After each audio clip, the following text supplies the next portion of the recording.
आज जो मैं वीडियो बना रहा हूँ ये काफ़ी इम्पोर्टेंट होने वाला है, होल्डिंग के पर्पज से भी और नॉलेज के पर्पज से भी। जो भी इन्वेस्ट करते हैं मार्केट में, बहुत सारे जो बड़े नंबर है रिटेलर के, जो इन्वेस्ट कर रहे हैं और कहीं ना कहीं गलत जगह इन्वेस्ट कर रहे हैं, बिकॉज उनको इन सब चीज़ों के बारे में आइडिया ही नहीं कि मार्केट में जो है राइट टाइम क्या होता है इन्वेस्ट करने का। सो अगर मैं एक एग्जांपल के थ्रू आपको समझाऊं, चार्ट में भी चलेंगे हम, बट एक एग्जांपल के थ्रू अगर मैं समझाऊं, तो अगर 10 रुपए वाली चीज 100 रुपए पे मिल रही है तो ज्यादा दिन तक वो 100 रुपए पे नहीं टिकने वाली, क्योंकि जिनको प्रॉफिट हो रहा होगा वो ऑब्वियसली बेच डालेंगे। और हमारा मार्केट जो है वो यूएस मार्केट से चलता है, मतलब काफी ज्यादा इन्फ्लुएंस हो जाता है यूएस मार्केट से। और अभी का कुछ ऐसा ही कंडीशन है। वीडियो थोड़ा लंबा होगा बट वीडियो को पूरा देखना। हो सकता है कि ये एक वीडियो आपका पूरा जो ट्रेडिंग का सिस्टम है, इन्वेस्टिंग का सिस्टम है, पूरा चेंज हो जाए। तो इसलिए वीडियो को पूरा देखना, जैसे कि आपको काफ़ी कुछ नॉलेज मिलेगा इन्वेस्टिंग से लेके ट्रेडिंग तक का भी। ठीक है। सो जैसा कि मैंने आपको बोला कि किसी भी चीज़ को महंगे रेट पे खरीदना बहुत भारी पड़ सकता है, और जनरली रिटेलर पब्लिक को कभी भी यहाँ पे बाई नहीं दिखता है, उसको यहाँ कहीं बाई दिखता है। इस पॉइंट पे वो बाई करता है, 2-4 महीने कुछ प्रॉफिट आते हैं, उसको लगता है मार्केट इसी तरीके से चलता रहेगा, वो यहाँ पे अपने सारी पैसे को डाल देता है। मार्केट कंटिन्यूसली 2-3 साल के लिए नीचे हो जाती है अंडर, क्योंकि ओवर वैल्यूड है तो मार्केट को नीचे तो जाना पड़ेगा। जिनको प्रॉफिट हुआ है नो डाउट ये बड़े प्लेयर है। यहाँ पे अगर रिटेलर बाई कर नहीं रहा है तो बाई करता कौन होगा? ऑब्वियसली बड़े प्लेयर बाई कर रहे होंगे। बड़े प्लेयर मतलब वो जो डेटा को एनालाइज करके पैसा डालते हैं, जो रियल इकोनॉमिकल कंडीशन को समझते हैं, जो ग्रोथ और डी ग्रोथ के बीच का डिफरेंस जानते हैं, जिनको पता है कि किसी चीज की वैल्यू क्या है। अब एक नॉर्मल इन्वेस्टर जो म्यूचुअल फंड के थ्रू पैसा डाल रहा है, एलआईसी के थ्रू पैसा डाल रहा है, बैंक में कोई एफडी करवा रहा है, कुछ भी करवा रहा है, उसका खुद का कोई प्लानिंग नहीं है, और ना ही वो खुद का कोई प्लानिंग कर सकता है, क्योंकि उसको नॉलेज ही नहीं है। और नॉलेज लेने के लिए समय देना पड़ता है। और जब आजकल की डेट में ऐसा हो चुका है कि हर कोई पैसे के पीछे भाग रहा है, इंस्टेंट मनी चाहिए, इंस्टेंट मनी, और ये इंस्टेंट मनी के चक्कर में यहाँ पे वो खत्म हो जाते हैं, कट जाते हैं। ठीक है। एक हिस्ट्री में आपको दिखाता हूँ, उसके बाद मैं बताऊंगा कि ये वीडियो मैं बना क्यों रहा हूं। अगर मैं चलता हूं आज से तकरीबन यहां कहीं पे, ठीक है, ये 1 अप्रैल 2003, 1 अप्रैल 2003 को, और ये कोई नॉर्मल चार्ट नहीं, मंथली चार्ट है, तो थोड़ा सा ध्यान से देखिएगा, ये छोटे मोटे रिटर्न नहीं है। 1 नवंबर 2002 से मार्केट में कंटिन्यूसली रैली हुई। इस साइडवेज मार्केट में रिटेलर तो ये समझता भी नहीं है कि यहाँ से मार्केट ऊपर के लिए जाएगी भी। मार्केट यहाँ से कंटिन्यूसली ऊपर गई, कंटिन्यूसली ऊपर जा रही है, जा रही है, जा रही है। यहाँ कहीं पे रिटेलर को समझ में आता है कि नहीं, स्टॉक मार्केट भी पैसा दे सकता है, लोग काफी पैसा कमा रहे हैं, न्यूज में आने लगता है चीजें, गवर्नमेंट की पॉलिसीज बदलने लगते हैं। ठीक है। तो ये सारी चीजें जो है ये मार्केटिंग का एक हिस्सा होता है, ट्रैप करने के लिए जनरल पब्लिक को, रिटेलर को। अब वो जब यहां कहीं पे खरीदता है चीजों को, ठीक है,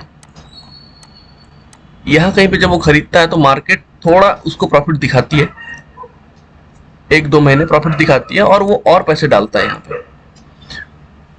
अब इस बुल रन का एंड तो होना है, और मार्केट धड़ाम से गिरती है, तो उसको अब यहाँ पे क्या होता है, यहाँ पे उसको ये लगने लगता है, इतना तो पहली बार तो होल्ड कर नहीं पाता, क्योंकि ये नॉर्मल कैंडल है नहीं, ये 26% का करेक्शन है, 26% का करेक्शन नहीं है, 26%।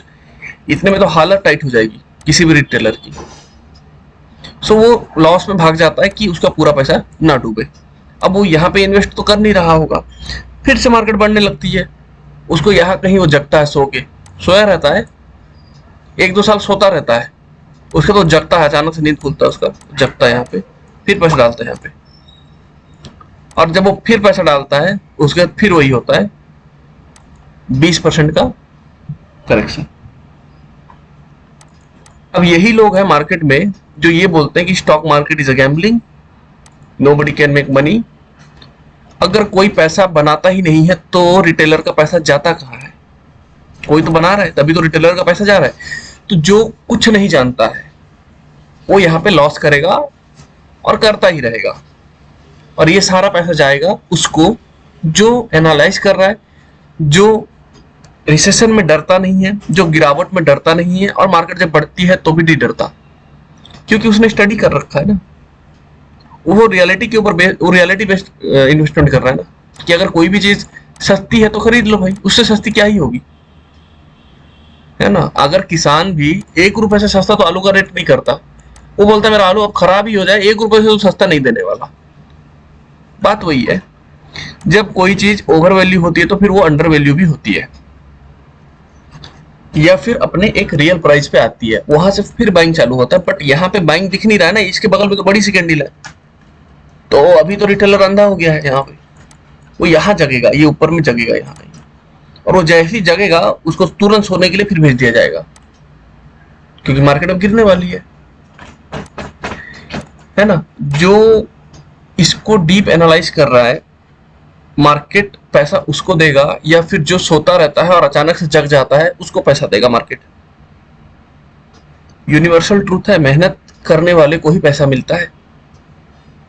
और अगर आप ये सोच रहे हो कि आप गलती से कहीं, मान के चलो 1% रिटेलर जो कुछ नहीं जानता यहाँ गलती से घुस गया, यहाँ पे पैसा आते ही कहीं यहाँ कहीं भाग जाएगा जल्दी से, लेकिन नेक्स्ट टाइम अब क्या होगा, उसको ज्ञान तो है नहीं कि मार्केट गिरता है तो सस्ते में चीजों को खरीदना चाहिए, वो यहाँ कहीं फिर नहीं खरीदेगा, अब वो हाई पे खरीदेगा। तो एक बार तो कमा लिया, लेकिन अब जिंदगी भर गवाएगा वो। मार्केट फिर ऊपर गई, अगेन नीचे आई, फिर ऊपर गई, अब बड़ा करेक्शन हुआ। और अगर रिटेलर यहां भी और यहां भी सोया है और डायरेक्ट यहीं कहीं जगता है, तो कोई कोई जिंदगी भर के लिए सो जाता है फिर यहां पे, क्योंकि ये कोई नॉर्मल फॉल नहीं है। 67% का फॉल, मतलब अगर आपने अपने लाइफ की पूरी, अगर आपकी 10 लाख की सेविंग है तो आपके 7 लाख उड़ गए, बचा क्या? कोई होप नहीं रह जाता,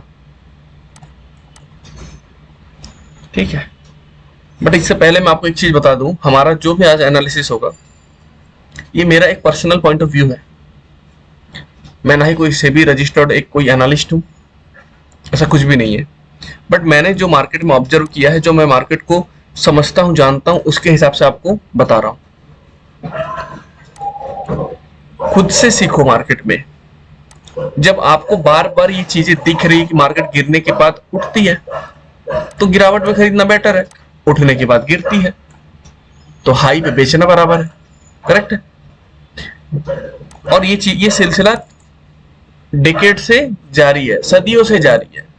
कभी स्टॉक मार्केट बन के जारी है, कभी मार्केट नॉर्मल कंडीशन, सपोज करो स्टॉक मार्केट नहीं था तो अपने पर्सनल जो चीजें होती थी, जो हम पर्सनली कहीं इन्वेस्ट करते थे, है ना। पहले तो इतना कुछ एसेट मार्केट वगैरह ये सब होता नहीं था, तो पहले भी जो ये सब नहीं होता था तो भी लोग चीजों को इन्वेस्ट करते थे, उसका नाम अलग था, लेकिन पहले भी लोग चीजों को इन्वेस्टमेंट करते थे, चाहे राजा महाराजा कोई भी हो। महल खरीद लिया, कोई जगह खरीद ली, जमीन खरीद लिया, क्योंकि इसीलिए बोला जाता है रियल एस्टेट मार्केट और ये जो हमारा फाइनेंशियल मार्केट है ये बहुत इंपॉर्टेंट रोल करता है। ये पूरे जो हमारा एक साइकिल है, इसको इस पूरे साइकिल को ये चलाता है, और जो इस साइकिल को समझ जाता है वो बहुत पैसे कमाता है।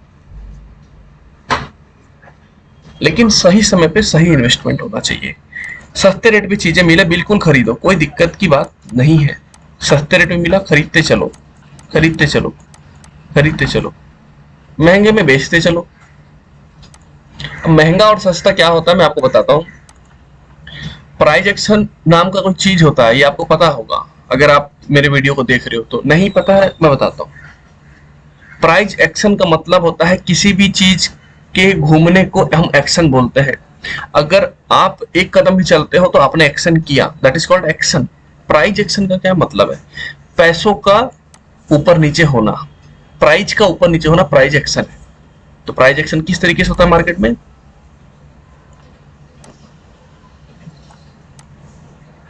इसके अलावा और कोई डायरेक्शन है तो बताओ, फिर मैं वीडियो में कुछ मैं भी ऐड करूं।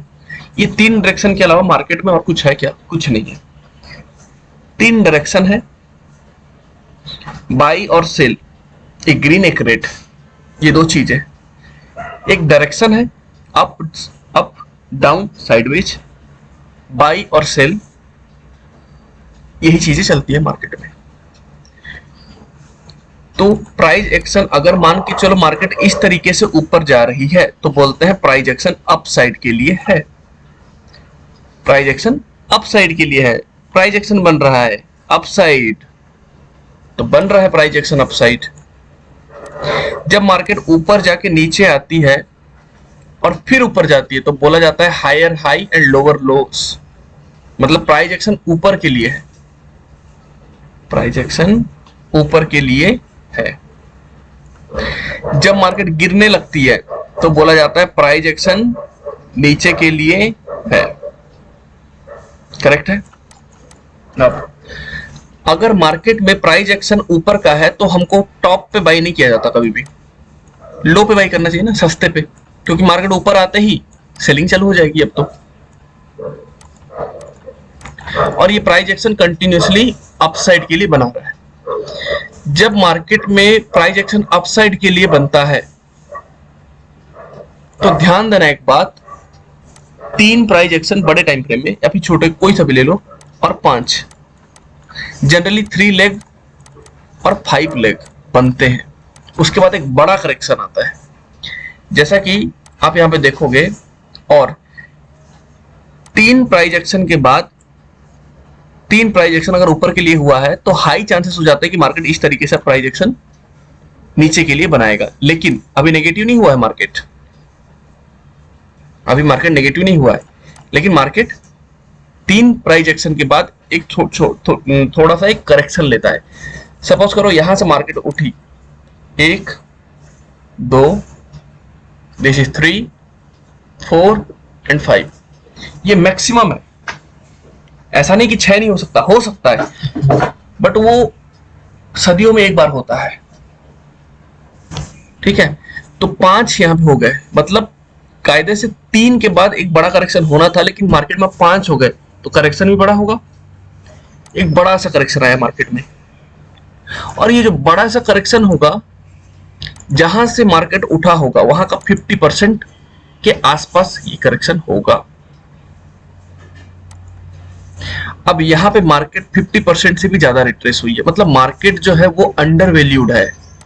आप समझ रहे हैं? आपको बाइंग यहीं से शुरू कर देनी चाहिए थी, लेकिन मार्केट और नीचे आ गई तो अब तो एग्रेसिव बाइंग बनती है यहाँ पे। बट यहाँ पे लोग डर रहे होते हैं कि मार्केट गिर रहा है। कितने साल से गिर रहा है ये 1 जनवरी 2008 से 2 मार्च 2009, तकरीबन 1 साल पूरा, 1 साल 2 महीना। जब मार्केट में कंटिन्यूसली फॉल आ रहा है तो यहाँ पे कोई भी बाई करना नहीं चाहेगा। क्यों? क्योंकि उनको लग रहा है कि मार्केट इतना नीचे आ चुका है, क्या पता खत्म हो गया तो मार्केट ही खत्म हो जाएगा तो आपके पैसों की कोई वैल्यू ही नहीं रह जाएगी। पहले इस चीज को समझिए, क्योंकि मार्केट का क्रैश होना इसका मतलब है मार्केट का खत्म हो जाना, इसका मतलब हमारी इकोनॉमी का खत्म हो जाना। और जब हमारी इकोनॉमी कुछ नहीं बचेगी तो हमारा देश भी नहीं बचने वाला, जैसा भी श्रीलंका के साथ हुआ है, जीता जागता एग्जाम्पल। अब जब श्रीलंका पूरी डूब चुकी तो उसके स्टॉक मार्केट में पैसा डाल के आप क्या कर लोगे? आपके पास पैसा है भी तो आप क्या कर लोगे?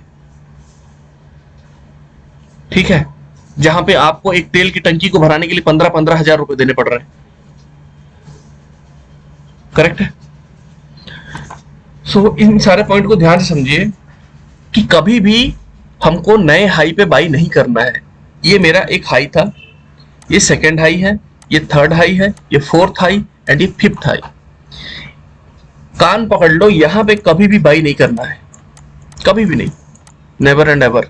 बाई कहां करना है?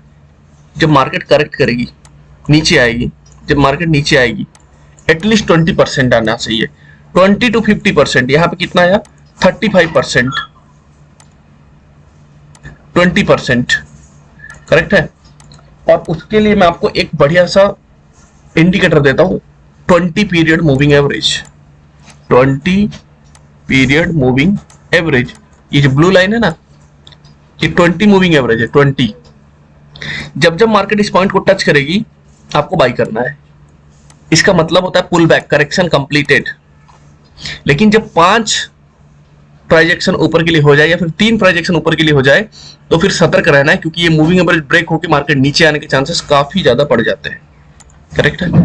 अब जब ये करेक्शन होता है तो फिर बाइंग भी बहुत तेजी से आती है, क्योंकि करेक्शन पूरा कंप्लीट हो चुका है। तो बड़े बड़े इंस्टीट्यूशन यहाँ पे जोरदार पैसा लगाएंगे, क्योंकि उनको बहुत कम रेट में मार्केट मिल रहा है। अब मार्केट यहाँ से नया हाई जैसी जाएगा, कोई इन्वेस्टमेंट नहीं करना है, यहाँ पे इन्वेस्टमेंट को बेचना है, सेल करना है।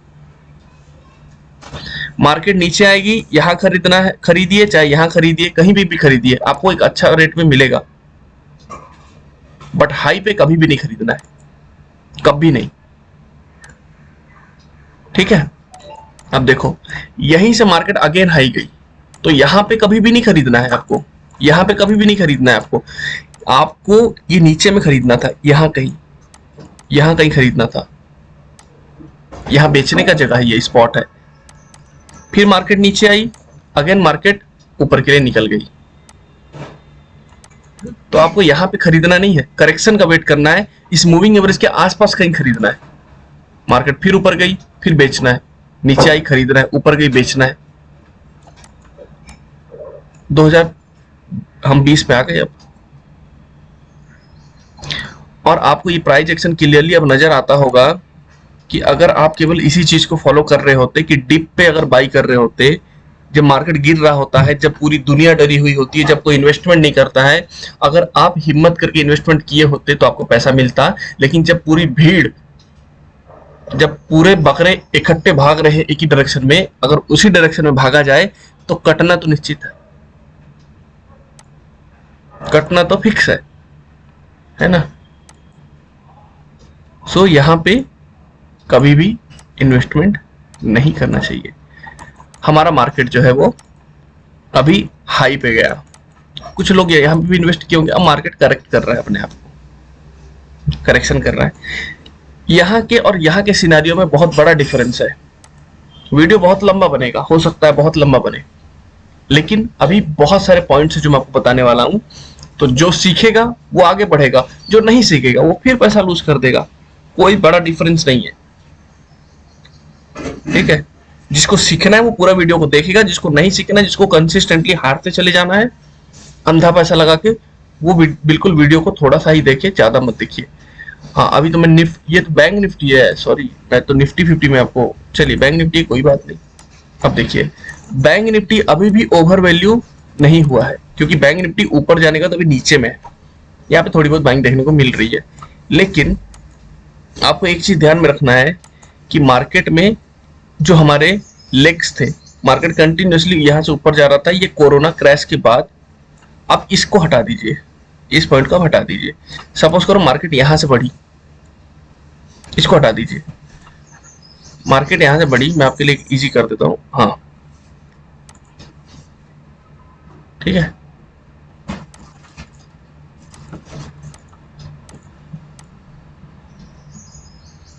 समझ लीजिए ये नहीं है, तो मार्केट यहां से इस तरीके से बढ़ रही है। और मैंने क्या बोला था कि अगर मार्केट में रुकने के बाद 3, देखो यहाँ पे नया हाई नहीं बना है, इसलिए मैं इसको 1 कंसीडर करूंगा, दिस इज 1, ये 2, ये 3 और ये 4। अब क्या होगा, मार्केट में बहुत बड़ा करेक्शन आने वाला है, क्योंकि मूविंग एवरेज भी अपने आसपास से दूर हो गए। अब करेक्शन कब आएगा ये मुझे नहीं पता, लेकिन अभी यहां पे होल्डिंग करना सबसे ज्यादा डेंजरस है। बैंक निफ्टी बहुत ज्यादा एक्सटेंड नहीं हुआ है, लेकिन अगर मैं निफ्टी की बात करूं, निफ्टी काफी ज्यादा एक्सटेंड हो चुका है ऑलरेडी। सो वहां पे कोई स्कोप बचा नहीं है। देखिए आप कंटिन्यूसली मार्केट ऊपर गई, बड़ा करेक्शन आया, उसके बाद मार्केट क्या करेगी, 5 लेग बनाएगी या 3 बनाएगी, 1 2, ठीक है, इसको इग्नोर कीजिए, रुकी यहां पे, और ये 3 3, इसको हटा दीजिए।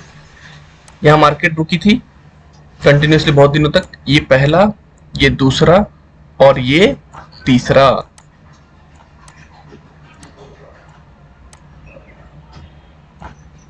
तो अब ये चांसेस काफी ज्यादा बढ़ चुके हैं कि मार्केट यहां से बड़ा करेक्शन करेगा, और बड़े करेक्शन का मतलब होता है जहां से मार्केट में बाइंग आया है उसका 50%। अगर निफ्टी 12,000 पे भी चले जाती है then also I am not surprised at all. और यहां पे कहीं फिर बड़े ट्रेडर जो हैं, जो बड़े प्लेयर है, वो एंट्री लेंगे और मार्केट बहुत तेजी से ऊपर जाएगी 20-22 हजार तक। लेकिन वहां पे आप कुछ नहीं कमा पाएंगे क्योंकि आप फिर टॉप पे बाई करेंगे ना, और मार्केट फिर करेक्शन करेगा। तो मार्केट इस तरीके से चलता है, ठीक है। अब मैं आपको एक चीज और बताता हूं गाइस, कंटिन्यूस अभी जो हमारा सिचुएशन चल रहा है, हमारा जो निफ्टी है वो बहुत ओवर वैल्यूड है।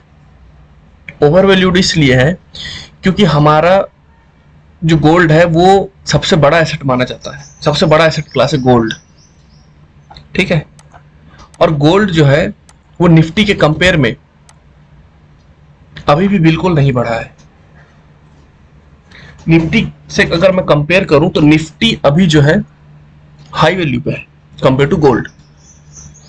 अब इसको एडजस्ट होना पड़ेगा, किसको, निफ्टी को।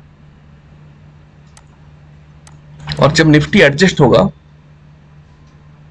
आपको मैं एक चीज और बताता हूं कि अभी आप यूएस मार्केट को भी देख रहे होंगे।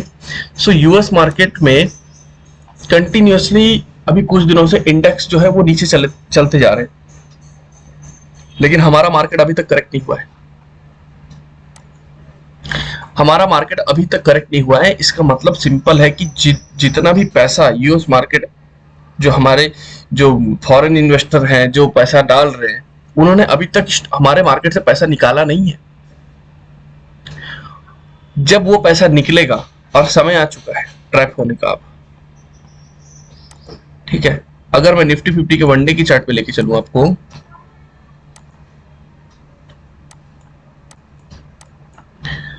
इंडिविजुअली चीजों को देखिएगा।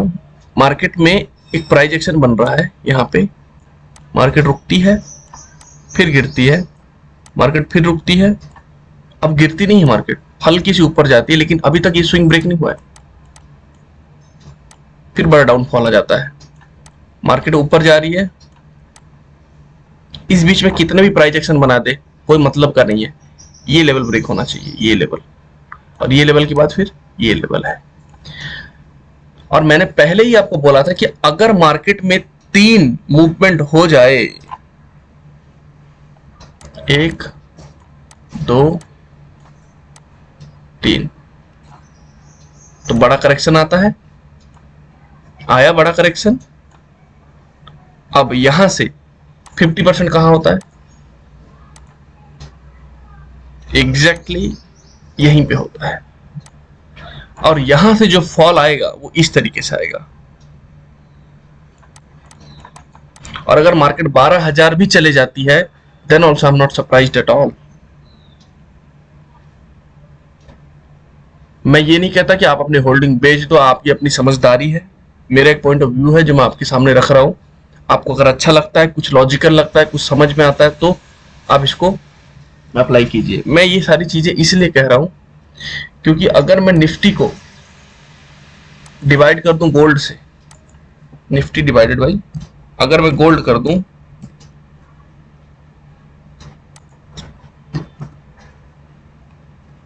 आपको एक चीज नजर आ रही होगी मंथली चार्ट में कि अभी भी मार्केट निफ्टी जो है वो कभी भी 0.40 से ज्यादा नहीं जा पाया। 0.40 निफ्टी कभी भी 0.40 से ऊपर गया ही नहीं। आपको एक चीज नजर आता होगा यहां पे कि निफ्टी जो है हाई लगाया था, यहां पे हाई लगाया था, इसके बाद हाई भी बना है, लेकिन यहां कोई हाई नहीं बना है। इसका मतलब आप समझिए कि ये कोई ग्रोथ नहीं है, ये मनी का प्रिंटिंग हो जिसके चक्कर में मार्केट यहां तक पहुंच गई, ये ग्रोथ नहीं है। करेक्ट है? तो इसका सिंपल मतलब है कि मार्केट निफ्टी जो है वो गोल्ड से प्रीवेल नहीं कर सकता अब इसके ऊपर। हमारा इकोनॉमिकल कंडीशन बहुत जब अच्छा हो जाएगा, कुछ एक्सेप्शनल केस हो जाएंगे, तब भी जाके कुछ पॉसिबिलिटी नजर आएगी, अदरवाइज फिलहाल ऐसा पॉसिबल नहीं है।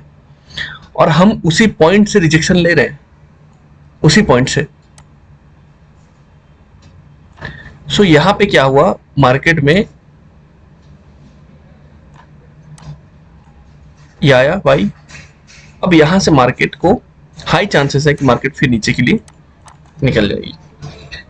इसका मतलब समझ रहे हो? इसका मतलब है एडजस्टमेंट, कैश का एडजस्टमेंट हमारा प्रिवेलिंग जो एसेट है उसके साथ। ठीक है? तो ये इंडिकेट करता है, अगर आप इसको भी छोड़ो, अगर आप एक चीज को नोटिस करोगे तो चीजें कितनी महंगी हो गई है मार्केट में। अभी 10 वाली चीज 15-20 तो हो ही गई है। ऑयल के प्राइजेस चाहे आप देख लो, चाहे आप एफएमसीजी के जो गुड्स होते हैं उसको देख लो, है ना। मार्केट में ये सारी चीजें महंगी क्यों हो रही है? क्योंकि हमारी रियल वैल्यू उतनी है नहीं जितना हम अभी बढ़ के बैठे हुए हैं। तो हम अभी ज्यादा महंगे हो चुके हैं, बहुत ज्यादा एक्सपेंसिव हो चुका है हमारा इंडेक्स। और इस इंडेक्स में अभी बाइंग करना आपको किसी भी वक्त मुंह की खानी पड़ सकती है। ठीक है? तो इन सारे पॉइंट को कंसिडर कीजिए। टॉप पे बाई नहीं होता कभी भी मार्केट में, टॉप पे बाई नहीं होता है भाई साहब। और अभी जितना बड़ा बाइंग आया ना, उतनी बड़ी सेलिंग भी आनी है। 20% पर होल्डिंग करना चाहिए, ये मैंने कहा था, बट इतने बड़े बाइंग के बाद 20% की होल्डिंग में नहीं। हम लोग एटलीस्ट बड़े करेक्शन का वेट करेंगे। और अगर बड़ा करेक्शन नहीं आता है तो आप ये मान लीजिए मार्केट इस लेवल को भी क्रॉस नहीं करने वाला है। फिर यहाँ पे मार्केट को बहुत दिन तक रुकना पड़ेगा। तो मार्केट करेक्ट करेगा, यहाँ पे सेलिंग जरूर आएगी। और बाइंग इस लेवल के ऊपर ही बनती है। अगर मार्केट इसके ऊपर, अगर मार्केट इसके नीचे नहीं जाता है तो बाइंग इस बीच में कहीं बनती नहीं है, इसके ऊपर ही बनती है बाइंग। जिसको कि मैं आपको बोलता हूं कि अगर मार्केट इस तरीके से रुक जाए और ब्रेक कर दे तो बहुत बड़ा मूवमेंट देखने को मिलता है। लेकिन वो तब पॉसिबिलिटी है जब मार्केट हाई ब्रेक करे, इस बीच में कहीं बाइंग नहीं होती है। आज का मेरा वीडियो चाहे आप एज अ वार्निंग लीजिए, एज अ एजुकेशन लीजिए, चाहे जैसा भी लेना है आपको लीजिए, लेकिन बहुत इंपॉर्टेंट है, बहुत ज्यादा इंपॉर्टेंट है। आज के लिए इतना ही, फिर मिलते हैं नेक्स्ट वीडियो में।